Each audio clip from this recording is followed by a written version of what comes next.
복음주의 기독교 작가인 필립 얀 씨가 기도하면 뭐 달라지나요?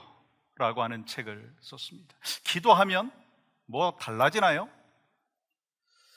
그 책에는 다음과 같은 내용이 있습니다.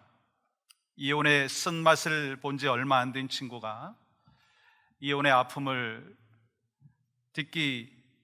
잊어버리기 위해서 남아프리카 공화국의 국립공원으로 사파리 여행을 떠났습니다.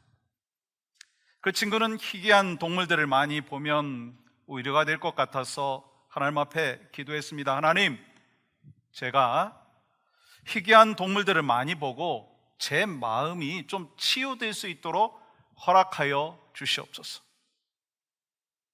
그리고 이 친구는 기도의 가능성을 좀 높이기 위해서 한밤중에도 자지 않고 주위를 살펴봅니다. 그리고 나무 꼭대기에 있는 판자 위에 앉아서 20시간 동안 동물들을 관찰하기도 해보았습니다. 그러나 결과는 매우 참담했어요. 그와 함께 생태관광을 하던 다른 사람들은 희귀한 동물들을 잘도 많이 보았는데 그 친구는 정작 희귀한 동물이 자기 눈앞에도 있었는데도 불구하고 이런저런 이유 때문에 그것을 보지 못하고 놓치곤 했다는 거예요. 그 친구는요, 소득 없이 돌아와서 깊은 회의에 빠지기 시작했습니다. 그러면서 이런 질문을 하는 거예요. 기도하면 다 되는 것일까? 기도하면 다 응답받는 것일까? 이 이야기는 필립 얀 씨의 친구 이야기입니다. 그 친구는 필립 얀 씨에게 이렇게 말했어요. 하나님은 이혼을 막아달라고 하는 절박한 기도는 물론이고 자연의 신비를 감상하게 해달라고 하는 지극히 경건한 기도까지도 모조리 무시하셨다. 과연 주님이 인간의 일에 개입하기는 하시는 것일까?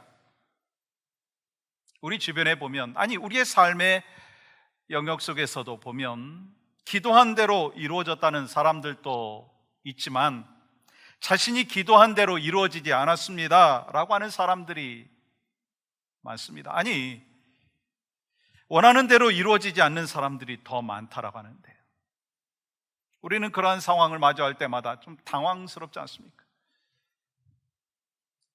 목회자로서 참 당황스러울 때가, 저는 그렇게 간절히 기도했는데, 그렇게 하나님 앞에 부르짖었는데 지금 이렇게 결과가 되었어요 라고 하면서 탄식하며 눈물 흘릴 때 참 우리는 당황스럽습니다. 이와 같이 우리가 기도하다 보면 거절을 경험할 때가 있고 아무리 기도해도 변화가 없을 때가 있고 오히려 상황이 악화되는 경우도 있다는 거예요. 때로는 하나님께서 계속 침묵하기도 하신다라고 하는 것입니다. 그것은 아직 하나님의 때가 아닐 수도 있고 믿음으로 구하지 아니하였기 때문일 수도 있고 내가 기도한 것이 하나님의 뜻이 아닐 수도 있고 아니 더 좋은 것을 준비시켜 주시는 기간일 수도 있다는 거예요. 그러니까 기도했을 때 하나님께서는요 노하실 수도 있고 하나님께서는요 좀 더 기다리라 말씀하실 때도 있고 그리고 즉시 응답해 주실 때도 있다는 거예요. 그 방법과 때가 나의 때, 나의 방법이 아니라 하나님의 때, 하나님의 방법이 있다는 거예요. 그렇다면 우리가 기도해도 원하는 대로 이루어지지 않는다라고 하는 것을 보면서 우리는 왜 기도해야 되느냐는 거예요.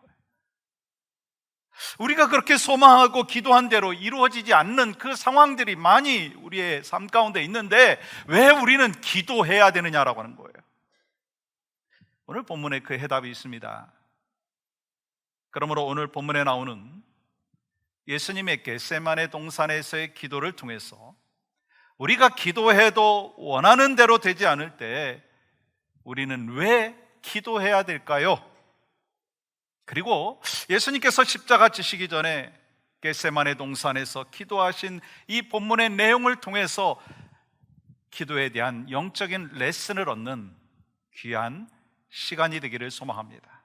그 첫 번째는요, 하나님의 뜻을 찾고 구해야 된다는 거예요. 기도는요, 하나님의 뜻을 찾고 구하는 것이다라고 하는 거예요.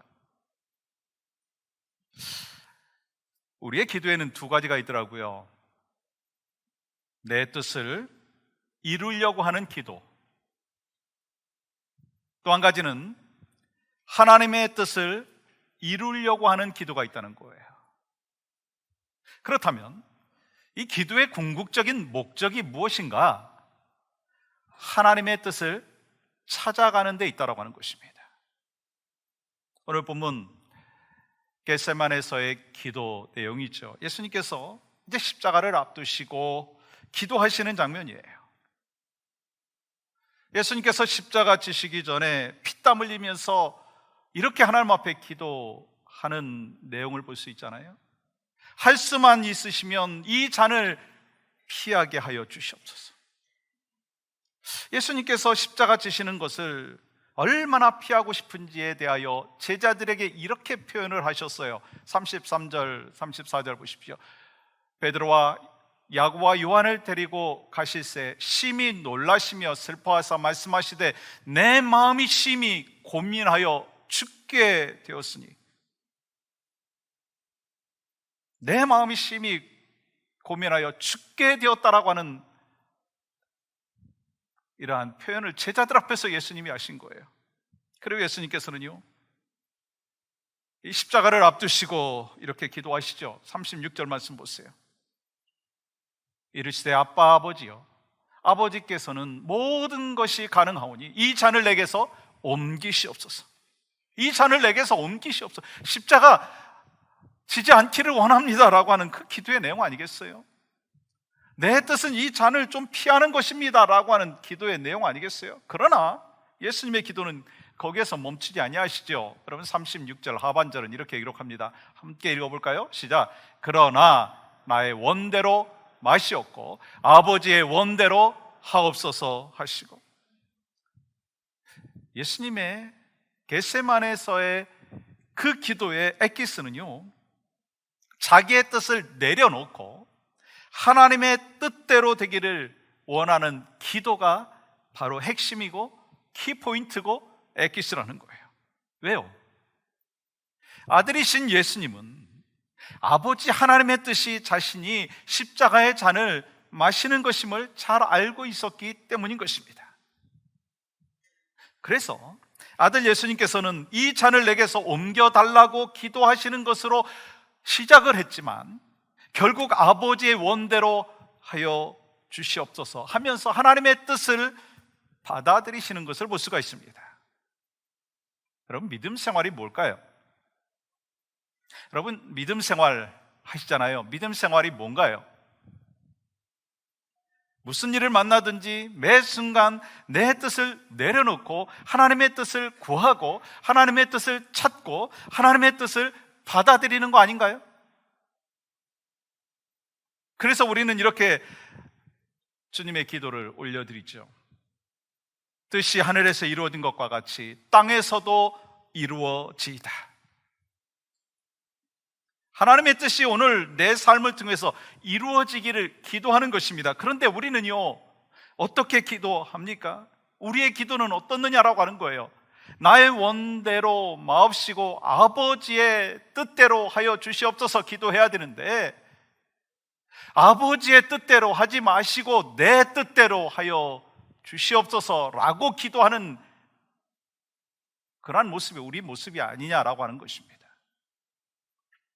우리는 끊임없이 아버지의 뜻보다 내 뜻을 이루려고 기도할 때가 얼마나 많습니까? 죄송하지만 저도 그럴 때가 많아요. 여러분도 죄송하지 않나요?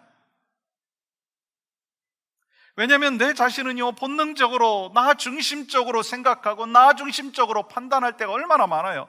내가 편한 것, 내가 좋은 것, 내게 이익이 되는 것 먼저 생각합니다. 근데요, 필요한 것이 뭐냐면, 믿음 생활에서 필요한 것이 뭐냐면 그걸 내려놔야 된다라고 하는 거예요. 어느 젊은 목사님 부부가 신방하고 집으로 돌아와 보니까 사택이 불이 타버린 거예요. 그리고 사랑하는 두 아이들이 서로 부둥켜 안은 채 채점이가 되어버린 거예요. 그 목사님 부부는 두 아이들의 시체를 앞에 놓고 하염없이 울고 또 기도했습니다. 견딜 수 없는 아픔과 고통으로 하나님을 원망하며 막 불평하는 거예요. 하나님, 제가 하나님의 일을 하면 하나님이 저의 가정을 지켜주신다고 말씀하시지 않았습니까? 아니, 우리 집에 불탈 때 그 집안에 우리 아이들이 있었는데 주님 어디 계셨습니까? 저희 아이들이 잿더미가 될 때 왜 그걸 그냥 내버려 두셨습니까? 하나님, 도대체 왜 그러시는 것입니까? 그 부부는 그 아이의 시체를 앞에 놓고 하염없이 울고 또 울었어요. 그렇게 울고 또 우는데 십자가 지신 예수님의 모습이 보이면서 주님의 음성이 들려오는 것이었습니다. 사랑하는 아들아, 나는 너에게 두 자녀를 선물로 주었었다. 이제 내 마음 알겠니? 나도 사랑하는 아들 예수 그리스도를 십자가에 못 박을 때 너무 가슴이 아파서 그 모습을 차마 볼 수가 없어서 구름과 어둠으로 덮었단다. 그 목사님은 그 주님의 음성을 듣고 그 모든 것이 다 이해는 할 수 없었지만 주님의 뜻을 발견할 수가 있었어요. 그리고 아이들 장례식 때 성령의 감동으로 자신이 쓴 기도문을 낭독하기 시작했습니다. 찬송가 549장 작사한 벤자민 슈물크 목사님의 이 고백이죠. 내 주여 뜻대로 행하시옵소서. 온 몸과 영혼을 다 주께 드리니 이 세상 고락간 주 인도하시고 날 주관하셔서 뜻대로 하소서. 내 모든 일들을 다 주께 맡기고 저 천성 향하여 고요히 가리니 살든지 죽든지 뜻대로 하소서. 두 아이의 처참한 죽음을 경험하면서 기도하는 가운데 주님의 뜻을 발견한 그 슈몰크 목사님의 이 고백, 사실 우리는 받아들이기 쉽지 않습니다.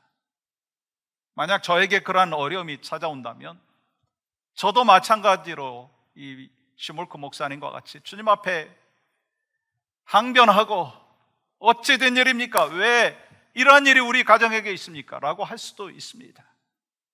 그런데 그때 주님께서 그의 마음 가운데 찾아와 주시고 그의 마음 가운데 감동을 허락하여 주셔서 죽든지 살든지 주 뜻대로 하소서, 그 신앙의 고백을 할 수 있었다는 거예요. 여러분, 우리가 살아가면서 이해 못할 일들이 얼마나 많습니까? 아니, 코비드-19의 이 상황 속에서 여러분 이해되지 못할 그러한 일들이 얼마나 많느냐라고 하는 것입니다. 그렇지만 주님의 주권을 인정한다면, 하나님의 뜻을 먼저 생각한다면 받아들일 수 있고, 힘들지만 주님의 뜻 알기를 원합니다 라고 하는 기도와 더불어서 그 삶 속에서 주님의 뜻에 합당한 삶을 살아가는 하나님의 사람들이 될 수 있다는 거예요. 기도는요, 내 결정을 하나님께 보고하거나 하나님을 설득하는 것이 아닙니다.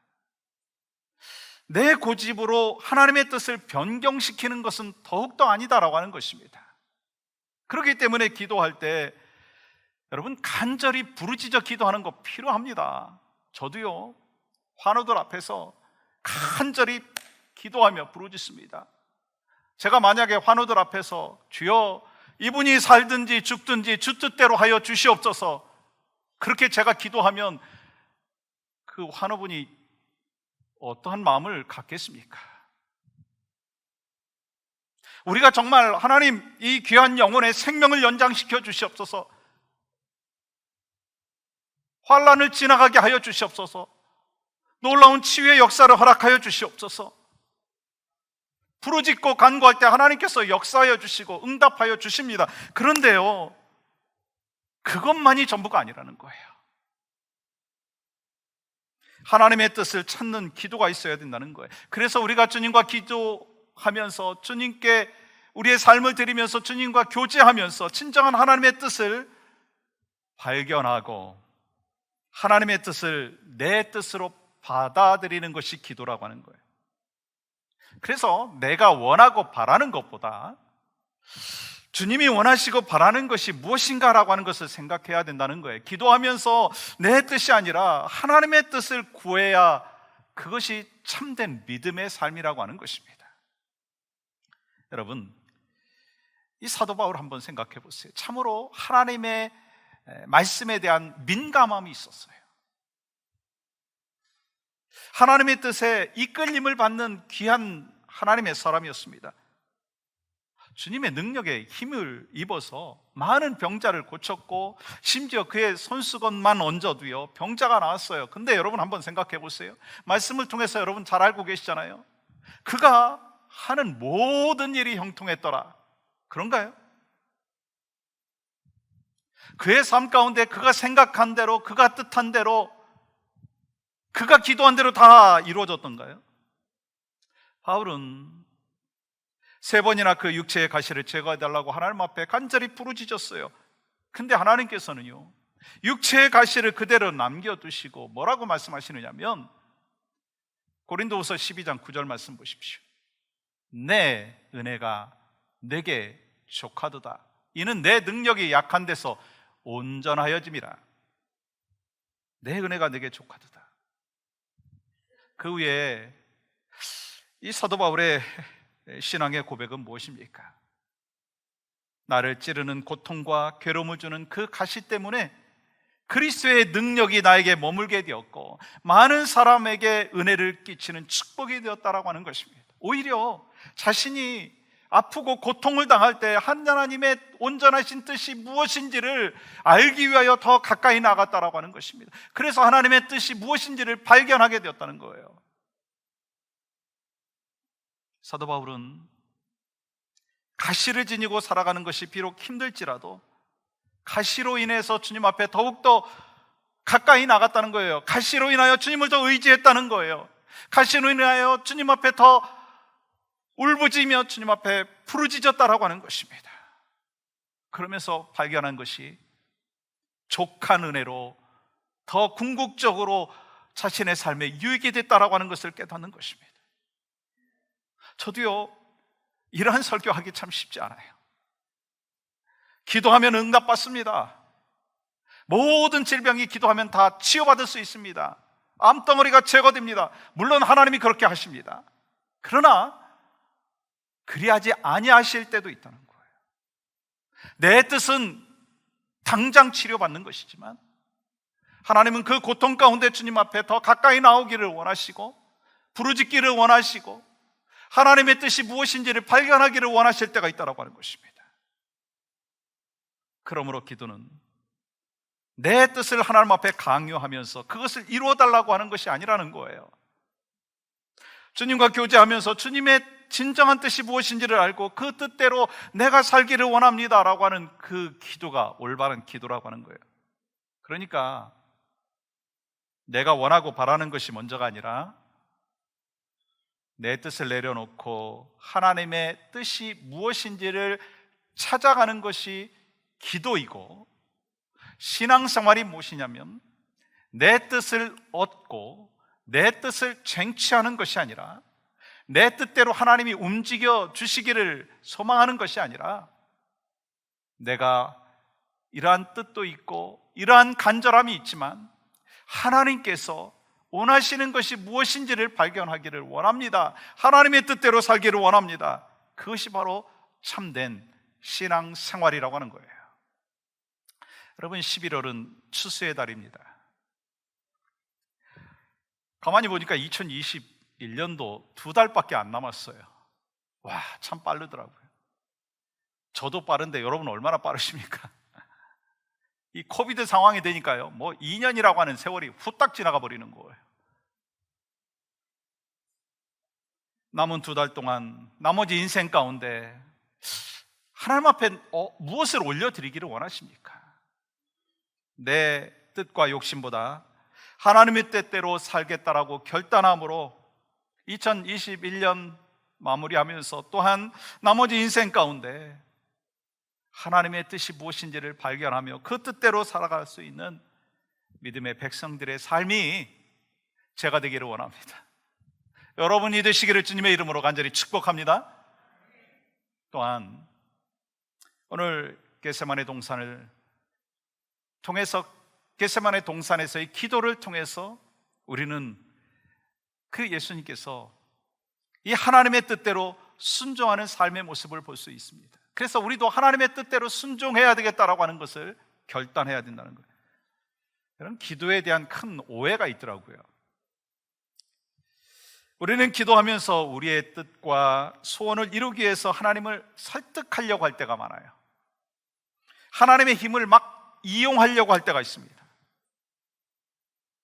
기도는 내 뜻을 이루기 위해서 하나님의 힘을 빌리는 것이 아니라 내 뜻을 내려놓고 하나님의 뜻대로 순종하며 살아갈 수 있는 힘을 얻는 것이 바로 기도라고 하는 거예요. 다시 말씀드리지만 우리가 구하고 찾고 두드리는 것이 필요합니다. 그러나 그것만이 아니라는 거예요. 정말 중요한 기도는 하나님의 뜻을 알고 분별하고 깨닫고 그 하나님의 뜻대로 순종할 수 있는 힘을 달라고 기도해야 된다는 거예요. 우리 안에는 아담의 범죄 후에 불순종의 영이 흐르고 있다는 거 아시죠? 에베소서 2장 2절 말씀 보십시오. 그때 너희는 그 가운데서 행하여 이 세상 풍조를 따르고 공중의 권세 잡은 자를 따랐으니 곧 지금 불순종의 아들들 가운데서 역사하는 영이라. 여러분, 이 모습이 누구의 모습이에요? 우리 과거의 모습이에요. 우리는 불순종의 아들들이었습니다.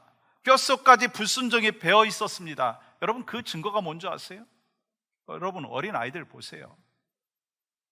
엄마 아빠 다음에 배우는 말이 뭔지 아세요? 여러분, 우리 어린 아이들 키우는 젊은 분들, 엄마 아빠 다음에 배우는 말이 뭐예요? 할머니 할아버지 기대하고 싶지만 할머니 할아버지가 아니고요, 노라고 하는 거예요. 예스보다도 노를 훨씬 더 먼저 배워갖고 지들이 마음에 안 들면 노 하면서 막 외쳐댑니다. 노라고 하는 거 가르친 적도 없는데 그 아이들이요 노라고 먼저 한다는 거예요. 여러분, 그 불순종의 그 하이라이트가 언제인 줄 아세요? 아이들의 그 불순종의 하이라이트, 여러분 경험하셨죠? 사춘기입니다. 그리고요, 그 불순종의 모습은요 인생 전반에 있어요. 하나님의 뜻을 알지 못하고 하나님의 뜻을 분별하지 못하면 우리는 불순종의 삶을 살 수밖에 없다라고 하는 거예요. 예수님께서 십자가를 앞두고 겟세마네 동산에서 다음과 같이 기도를 시작하시죠. 35절 말씀 보세요. 될 수 있는 대로 이때가 자기에게서 지나가기를 구하였다라고 하는 거예요. 예수님께서 무엇을 위해서 기도했다고요? 자기의 원하는 것을 위해서 기도했습니다. 그러나 그렇게만 기도하지 아니하셨어요. 여러분 36절 보세요. 한번 같이 읽겠습니다. 시작. 이르시되 아빠 아버지여, 아버지께는 모든 것이 가능하오니 이 잔을 내게서 옮기시옵소서. 그러나 나의 원대로 마시옵고 아버지의 원대로 하옵소서 하시고, 내 뜻대로 마시고 아버지의 뜻대로, 아버지 하나님의 뜻대로 하게 해달라고 하는 그 포기가 아니라 순종을 위해서 기도했다는 거예요. 순종을 위해서 기도했다. 여러분, 그 순종을 위해서 기도하는 그 주님의 모습을요, 여러분 우리는 이 병행 구절인 마태복음 26장 39절에서 어떠한 모습으로 기도하셨는가, 어떠한 마음으로 기도하셨느냐라고 하는 것을 알 수 있습니다. 조금 나가서 얼굴을 땅에 대시고 엎드려 기도하였다라고 하는 거예요. 예수님께서 얼굴을 땅에 대고 간절하게 그렇게 기도했다는 거예요. 또한 누가복음 22장 44절 말씀 보십시오. 예수께서 힘쓰고 애써 더욱 간절히 기도하시니 땀이 땅에 떨어지는 핏방울 같이 되더라. 예수님께서 기도를 하시는데 땀이 핏방울처럼 쏟아지는 간절한 기도를 했다는 거예요. 여러분, 얼마나 심각하고 치열한 영적인 전투가 십자가 앞에 서서 있는지를 우리가 알 수가 있다는 거예요. 그리고 예수님께서 그 순종을 위해서 얼마나 몸부림치고 기도하고 간절하게 부르짖었는지를 알 수가 있다. 그러니까 이 말씀을 통해서 우리는 깨닫는 거요, 내 뜻을 내려놓고 하나님의 뜻에 순종하는 거 쉽다? 아니잖아요. 내 뜻은 내려놓고 하나님의 뜻을 받아들이는 거 쉽지 않다는. 그래서 기도는요, 이렇게 말씀을 드릴 수가 있는 거예요. 기도는 순종의 훈련이다.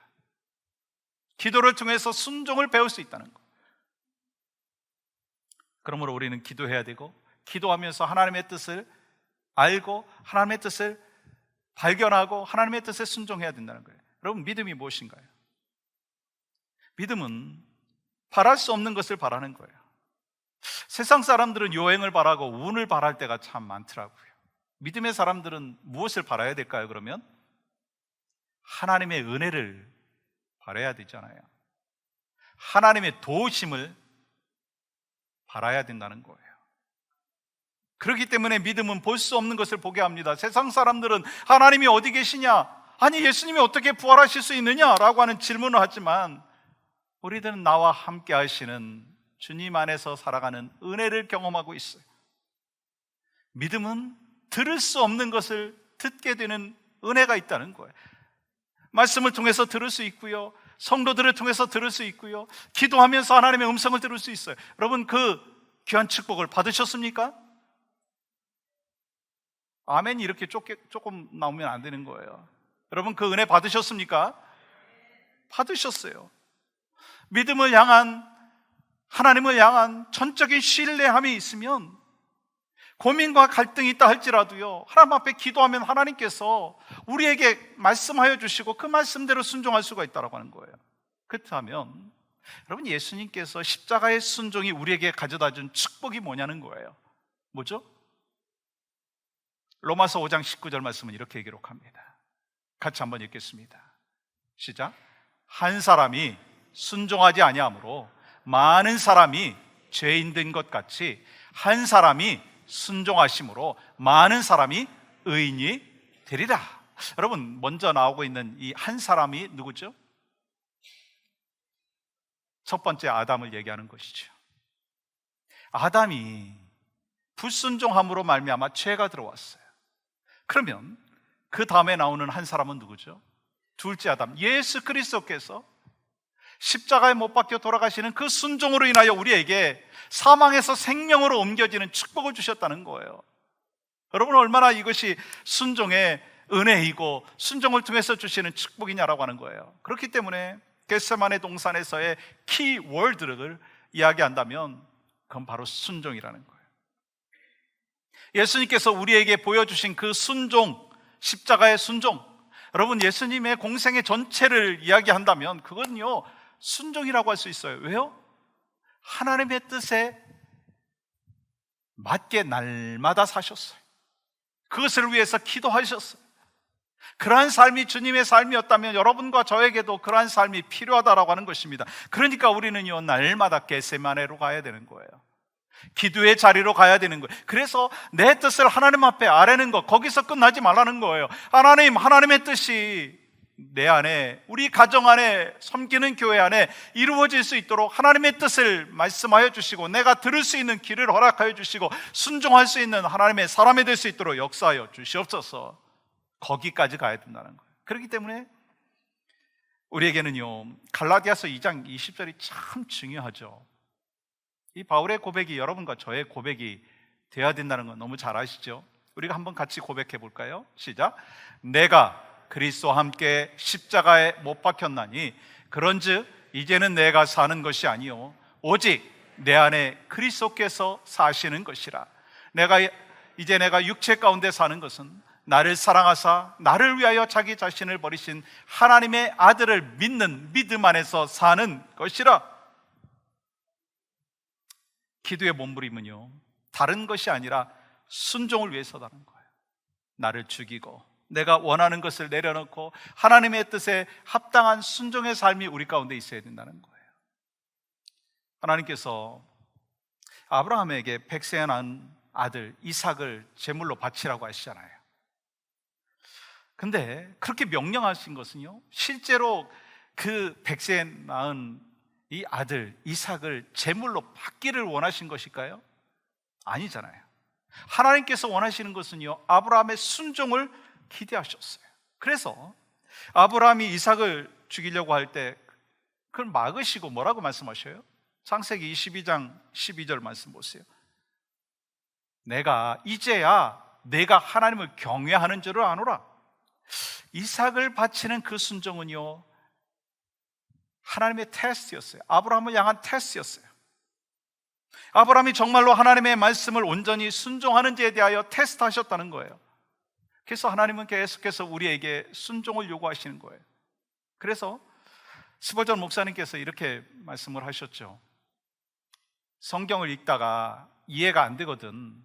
이해가 안 된다고 불신하지 말고 이것은 하나님의 말씀이니 일단 받아들이고 순종하고 믿으라. 사실 여기까지만 가도요, 큰 믿음이죠. 근데 그리하지 못한다 할지라도 여러분 받아들이십시오. 왜요? 내 신앙이 더 성숙한 이유, 때가 되면 이해할 수 있는 날이 온다는 거예요. 여러분, 그 놀라우신 은혜의 강가로 나아가는 삶이요, 신앙생활이고 축복의 삶이라고 하는 거예요.